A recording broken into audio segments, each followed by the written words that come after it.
Ini IHSG kayaknya sama kayak baju Susi ya. Betul. Gimana nih tanggapannya? Kayaknya sumringah banget gitu loh Susi. Iya iyalah, investor juga sumringah dong, kan sempat 8.700.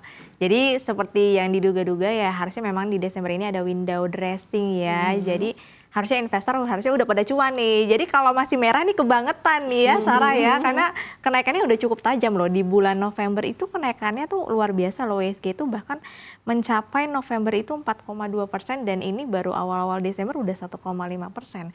Ya karena kan satu sisi kita akan menghadapi window dressing, kemudian ada Santa Rally, ditambah lagi ada optimisme nih, pasar nih optimis banget bahwa Fed Watch sendiri sudah 80% sampai 90% nih ya, Sani dan juga Sarah akan memangkas suku bunga nih Bank Sentral Amerika atau The Fed. Jadi tentu saja ini menjadi euforia pasar, makanya kenapa dolarnya sempat turun dalam beberapa terakhir ini, bahkan terlemah 1 bulan terakhir. Jadi harusnya sih ini bisa menjadi kabar baik.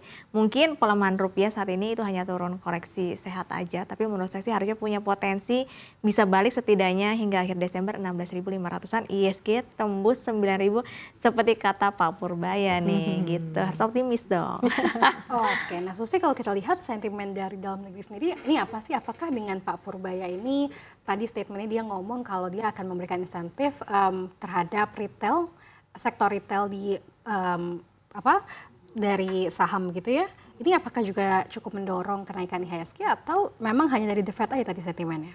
Ya, sebenarnya kalau dari dalam negeri kan kemarin udah ada data-data rilis ya, kita masih surplus, inflasi kita juga meskipun turun masih terjaga juga, PMI kita udah di level yang sangat ekspansif 53 gitu ya. Sebenarnya itu hal yang mendorong kenaikan IHSG dalam beberapa terakhir. Ditambah lagi ada statement dari Pak Purbaya adalah dia ingin memberikan insentif terhadap investor retail ya.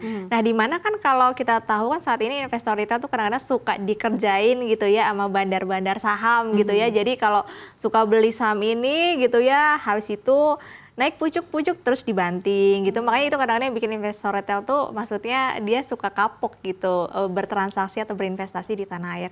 Nah, ini mungkin memang nantinya pengen dibereskan, salah satunya adalah dengan cara menaikkan free float. Jadi sebenarnya saham itu mudah digoreng rata-rata ya karena free floatnya itu kecil. Karena kalau semakin kecil kan istilahnya beberapa orang gitu bisa menaikkan saham tersebut. Karena bukan si publik ya memegang. Kalau publiknya besar itu kan butuh dananya istilahnya lebih besar. Kalau publiknya kecil gitu ya, itu kan ke publiknya kecil itu kan otomatis mau goreng-menggoreng itu nggak butuh modal yang terlalu besar gitu istilahnya. Jadi makanya sekarang jadi PR BI juga untuk menentukan free float terbaru. Nah, kalau saya baca tadi bahwa kalau misalnya saham-saham baru IPO nih, sebelumnya kan nggak ada pembatasan Anda harus menahan free floatnya sampai berapa tahun. Nah, sekarang ada peraturannya baru rilis. Jadi kalau saham yang baru IPO dia harus menahan free floatnya itu minimal 1 tahun. Nah, setelah itu baru berlanjut lagi menjadi 4 tahun. Tapi kalau yang udah rilis atau yang sudah TBK duluan gitu ya, itu harus setidaknya 3 tahun. Nah, sebenarnya ini salah satu cara agar tidak ada namanya permainan bandar-bandaran lagi di saham dan memang pure investasi terutama dari sisi fundamental. Nah, soal goreng-menggoreng gitu ya, kegiatan goreng-menggoreng ya Susi ya. Ini kan Pak Purbaya nih kayaknya selalu mendorong OJK dan juga BI untuk ya kayak tadi nih untuk membasmi lah saham-saham gorengan itu. Dan dia kasih target gitu ya, kemarin dia bilang bahwa 6 bulan. Optimis nggak mungkin 6 bulan akan beres tuh? 6 bulan ya, sebenarnya ini tergantung ya. Maksudnya gini, Indonesia itu kan kadang-kadang tingkat korupsinya kan masih tinggi ya gitu ya. Awal-awal kadang-kadang tuh gencar-gencar, tapi nanti kalau udah lama-lama ke sini peraturannya tuh bisa longgar lagi. Jadi sih harapannya yaitu bisa cepat dibereskan agar investor kan sekarang udah 15 juta investor ya, udah lebih kali ya hingga akhir tahun ini. Jadi harapannya ya hal ini bisa dibereskan sehingga investasi di Indonesia tuh benar-benar aman tanpa harus namanya bandar-bandaran lagi atau nggak main bandar-bandarmologi lagi gitu ya. Jadi kan harapannya pengennya investor itu nggak kapok setiap investasi, tapi balik lagi juga ya terhadap investornya. Jadi jangan suka punya sifat namanya greedy atau pengen cepat kaya. Sebenarnya balik lagi ke investornya. Kalau mungkin milihnya saham-saham kayak BRI, Mandiri, menurut aku sih safe-safe aja gitu ya. Tapi kalau memang pilih yang perusahaan-perusahaan yang kecil gitu atau belum besar gitu ya kan kadang-kadang itu mudah dinaik turunkan oleh sosok di balik layarnya gitu. Jadi sebenarnya balik lagi, oke peraturan pemerintah sudah mau jalan, tinggal investornya juga mendukung. Jangan suka judi di saham gitu ya, dan juga jangan greedy. Oke. Oke, Susina, kita lihat kan sepanjang November ini beberapa kali IHSG ini sentuh all time high begitu ya, sentuh rekor baru. Kemarin juga Desember awal ini juga rekor lagi di 8.600 lebih, bahkan hingga saat ini. Nah, kira-kira apakah ramalan IHSG mencapai 10.000 ini dapat tercapai, Susi? Dan kira-kira kapan ataupun kapan juga IHSG bakalan sentuh all time high lagi sepanjang bulannya? Kalau 10.000 hingga akhir tahun itu kayaknya berat sekali ya Sania. Jadi mimpi boleh tapi jangan tinggi-tinggi, nanti jatuh sakit lah soalnya. Kalau 9.000 menurut saya masih make sense gitu. Karena kan kemarin sempat hampir 8.700-an gitu ya. Jadi kayak cuma butuh poin 300 lebih dikit gitu. Dan sekarang kan masih awal banget, jadi kita masih punya waktu sekitar 25 harian lagi gitu ya perdagangan. Jadi menurut saya sih kalau potensi 9.000 itu masih ada, karena satu sisi tadi The Fed ini kemungkinan besar gitu ya, potensi untuk cut rate-nya itu menurut saya sih cukup besar. Kalau nanti BI juga ikut ngekor pangkas suku bunga, wah itu bisa menjadi booster lagi.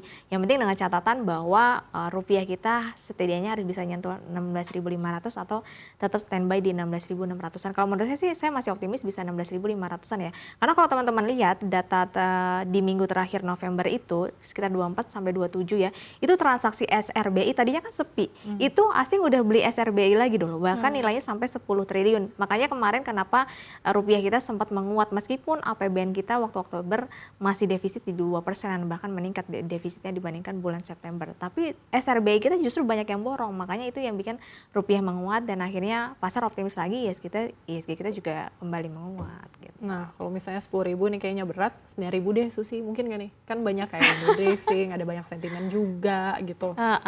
Nah, pertanyaan saya, Sarah sama Senia jalan-jalan nggak akhir tahun? Nah, ini harus teman-teman juga harus bantu nih dari sisi ekonomi. Kalau semakin banyak yang merayakan liburan Natal Tahun Baru ya, kan pemerintah udah kasih insentif tuh ya, ada diskon tarif tol, kemudian juga ada diskon-diskon dan insentif lainnya yang memang mendukung Nataru. Nah, harapannya itu bisa menjadi salah satu penopang, karena kalau misalkan untuk pertumbuhan ekonomi kita kecapai targetnya di kuartal 4 di 5,4 hingga 5,5 bahkan 5,6 gitu ya. Menurut saya nggak menutup kemungkinan ISG cuma 9.000, menurut saya nggak berat ya kalau 9.000 ya. Tapi kalau 10.000 kayak mimpinya terlalu jauh deh. Mungkin tahun depan gitu ya. Tapi kalau akhir tahun menurut saya sampai 9.000 masih potensial. Oke, masih visible gitu ya kalau sampai 9.000 ya, Susi. Nah, kalau akhir tahun kerja ini gimana nih Susi ini?